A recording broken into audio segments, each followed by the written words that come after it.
Coach, good to have you here in Vegas. And when you're in Vegas, how do you spend your time? Well, I love coming to Vegas, and the thing I really enjoy is coming to the great restaurants. Obviously, we're in Piero's, which is one of my favorites. But I'll play a little blackjack and just hang out and do what most people do in Vegas. You got a favorite spot? Of the Piero's, of course, a great place to eat. As far as a hotel or casino to hang out, you got a nice little set you like? Well, we're at the Encore tonight, and it doesn't get much nicer than that. But we stay at a number of places. I was telling some of the guys inside 20 years ago for my 40th birthday, my wife surprised me and had a big party at the Sands. Obviously, the Sands is no longer here, but it was quite a night. If those walls could talk, you know. You're old school, huh? I'm old school. Rookies already on the field in pads and gear, kind of feeling it. Well, we're not in gear. They were able to put helmets on, but we had a 3-day mini camp with the rookies, and it was outstanding. We've added some guys that are going to really impact our team, particularly defensively. Right now, Melvin Ingram is he's everything is advertised. He's an outstanding athlete, great first step, very, very physical player. So we're excited about our draft, and it was fun getting the rookies out, and we'll start our work and teamwork type stuff with everybody on May 29th. But our guys are in their off-season program now 4 days a week, and we had 90 guys on the field today. It's pretty good. Wow. And you've got changes as far as the receivers. Vince Jackson moves on, so Malcolm Floyd becomes the number one. Eddie Royal and also Robert Meacham, they join the crew. So tell us about the receiving corps now. Well, our guys always try to figure out who the heck's the number one, because one game a guy will catch 8 balls and the other guy will catch 4, and then it'll flip the next week. I'm so excited about Robert Meacham because he adds a real speed dimension to our offense.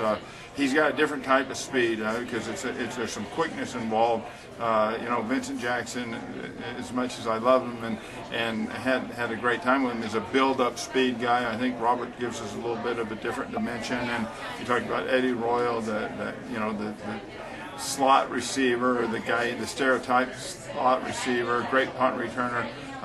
The guy I'm really excited that we added in the offseason is LaRon McClain, because he's a very versatile player, and he's a fullback, big old school fullback, but he's a good runner. He's got good catching skills, and I think he'll be a big addition. And you'll need him losing Mike Tolbert.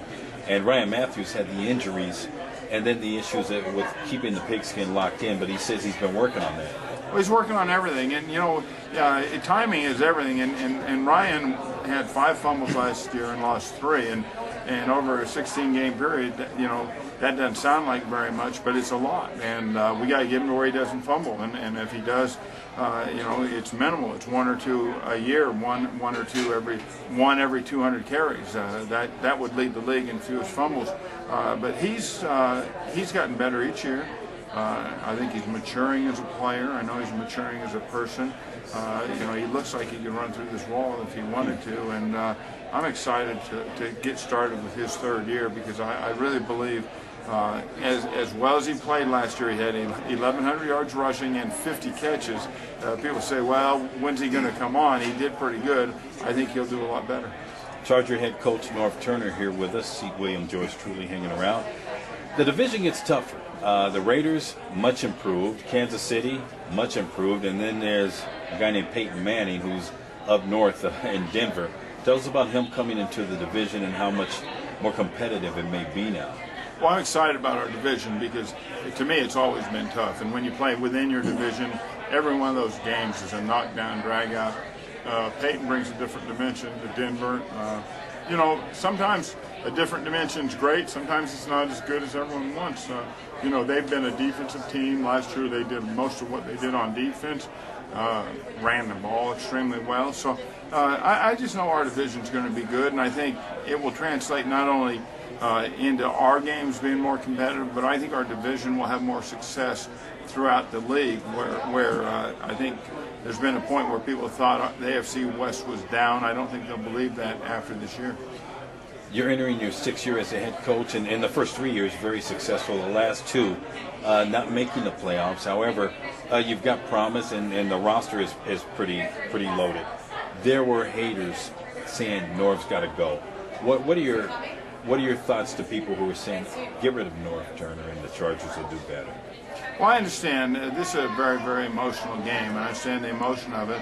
I think with everything that our football team has been through the last 2 years, when you consider the holdouts, you consider losing free agents, losing a guy like Aaron Sproles, the unbelievable number of injuries, I think our guys have hung in there pretty well and weathered the storm. I think the development of our young players, we talked about Ryan Matthews, but there's a lot more like him that have been now had a chance to play over the last couple of years. I think that we're going to be a much improved football team, and I think we're a team that can have a great regular season and have an impact in the playoffs. Coach, it took you just a year to turn the special teams around. 2 seasons ago, that was the Achilles heel. Last year, they were fine. What would be the one area you would want to make your major improvements on this year for the Chargers? Well, there's 2 areas. And our guys, if our players were here, they'd tell you exactly what I've been telling them since we got back together. We've got to become a much better team on third down. Defensively, we were last in the league on defense and third down, and we were not only last in the league, we were really bad against the better teams, against the best passing teams. And then offensively, you talked about it earlier with Ryan. In every way we handle the ball, we got to protect the ball better. Turnovers have really gotten us in, as everyone talks about special teams 2 years ago, but over the last 2 years, the turnovers and the timing of the turnovers have been our biggest problem. Phillip Rivers didn't really have one of his best, perhaps his worst season, let's be honest about it. And he's a leader. He's your team leader. What was it last year? I mean, the closing of the hand, interceptions. I mean, he just didn't play like Phillip Rivers, the leader of the San Diego Chargers last year. Well, the thing is, at that position and in this league, a handful of plays can change how you feel about the way a guy played.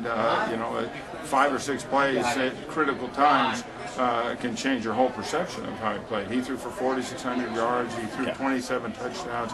Those are hard numbers to get. Obviously, we had some untimely interceptions. You talked about the fumble. We have to eliminate those. When you look at the roster, what makes you smile about this team right now? I'm excited about the number of players we have who contribute to our team. We have a lot of guys who can go in and play. We're layered better than we've been, so if we do have a stretch where we have injuries like we've had the last 2 years, I think we'll have a lot better chance of overcoming them. And you're pretty happy with the fact that the fan base is expanding here in Vegas? I love this. I love the idea of coming over here. I know we have a lot of fans throughout the country, but I do know we have a lot of fans in Las Vegas because I've got a lot of friends who live in Vegas who call me and want to come to games and want tickets to games. So I'm very well aware of it, and I think it's great.